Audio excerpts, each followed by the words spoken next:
یہ فکر تو ہوتا ہے کہ میرے مرنے کے بعد میری اولاد، لیکن یہ بھی تو فکر ہونی چاہیے میری اولاد کے مرنے کے بعد میری اولاد، ان کا کیا بنے گا۔ اس لیے اللہ تبارک و تعالیٰ فرماتے ہیں کہ دنیا میں جن لوگوں نے مال و اولاد کو اللہ کے راضی ہونے کا معیار سمجھا ہوا ہے، کیونکہ اللہ نے مجھے مال بھی دیا، اولاد بھی دی، بس یہ نشانی ہے اللہ مجھ پہ راضی ہے اور میں خدا کا بڑا قریبی اور مقرب ہوں، تو فرمایا وما اموالکم ولا اولادکم، نہیں ہے تمہارے مال اور نہ تمہاری اولادیں، باللتی تقربکم عندنا زلفا،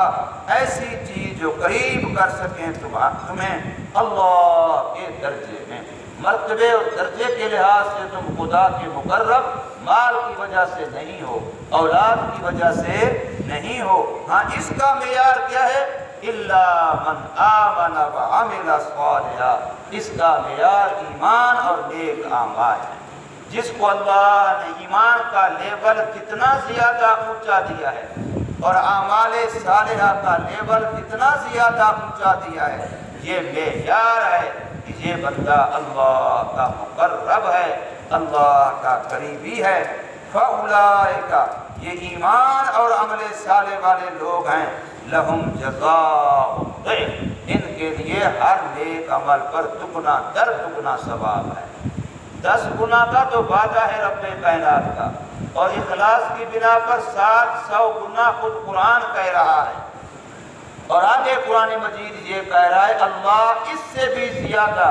بڑھا دیتا ہے جس کے لیے چاہتا ہے۔ 700 گنا سے بھی زیادہ جس کے لیے اللہ چاہتا ہے اس کے لیے اس سے بھی زیادہ ایک نیکی کو بڑھا دیتا ہے۔ اتنا پرافٹ، اتنا منافع تو دنیا کا کوئی بینک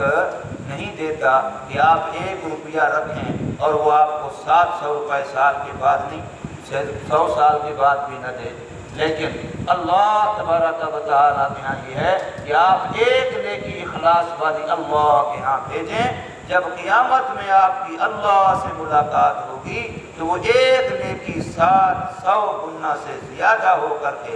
آپ کو دی جائے گی۔ اور فرمایا کہ ایک تو ان کو ان کے نیک اعمال کا بدلہ یوں دگنا در دگنا ملے گا، اور دوسرا وَهُمْ فِي الْغُرُفَاتِ آمِنُونَ، وہ بالا خانوں میں، جنت کے بلند و بالا مکانوں میں، اعزاز و اکرام والے مکانوں میں، جو مکان خدا کے رضا کی نشانی ہیں، جہاں مکان ملیں گے تو پھر کبھی نہ وہ پرانے ہوں گے، نہ ان کو مرمتی کی ضرورت پیش آئے گی، اور نہ ہی وہاں سے کبھی نکالا جائے گا، نہ وہاں کبھی بیماری ہوگی، نہ وہاں کبھی کوئی اور دکھ تکلیف ہوگا۔ تو فرمایا ان بالا خانوں میں آمنون، امن والے، سکون والے، چین والے، مزے کی زندگی گزاریں گے، اور وہ زندگی ہے جہاں موت کا خطرہ ڈر نہیں ہوگا، ایسی صحت کی بیماری کا خطرہ نہیں، ایسی جوانی کے بڑھاپے کا اندیشہ نہیں۔ تو فرمایا اب ان کے مقابلے میں جو لوگ شریعت کے دین کے احکام کی مخالفت کرتے ہیں اور ان کا خیال یہ ہے کہ ہم اپنی دنیاوی جاہ و جلال سے شریعت کے مقابلے میں جیت جائیں گے اور شریعت کو اور ان کے احکام کو ہرا دیں گے، فرمایا وَالَّذِينَ يَسْعَوْنَ فِي آيَاتِنَا، اور وہ لوگ جو کوشش کرتے رہتے ہیں ہمارے احکامات، ہماری آیات کے مقابلے میں معاجزین،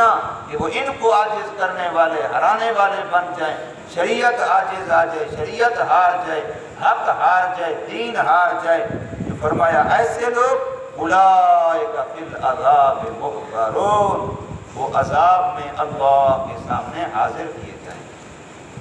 ان کو جب وہاں حاضر کیا جائے گا تو پھر عزت کے ساتھ نہیں ہے، جیسے قیدی کو حاضر کیا جاتا ہے، بیڑیوں میں جکڑ کے حاضر کیا جاتا ہے، پھر وہ اس انداز سے توہین آمیز انداز میں ان کو جکڑ کے پکڑ کے توقوں میں، اور گلے کے اندر بھی توق، پاؤں کے اندر بھی بیڑیاں، اس انداز سے ان کو حاضر کیا جائے گا اور عذاب میں ڈالا جائے گا۔ اللہ تبارک و تعالی ہمیں ان لوگوں میں سے بنائے جن کو اللہ نے ایمان کی دولت عطا فرمائی، اور اللہ ہمیں اعمال صالحہ کا وہ معیار عطا فرمائے جو اللہ کی رضا اور کئی گنا زیادہ ثواب کا ذریعہ بنے اور جنت کی بے خوف زندگی کا ذریعہ بنے۔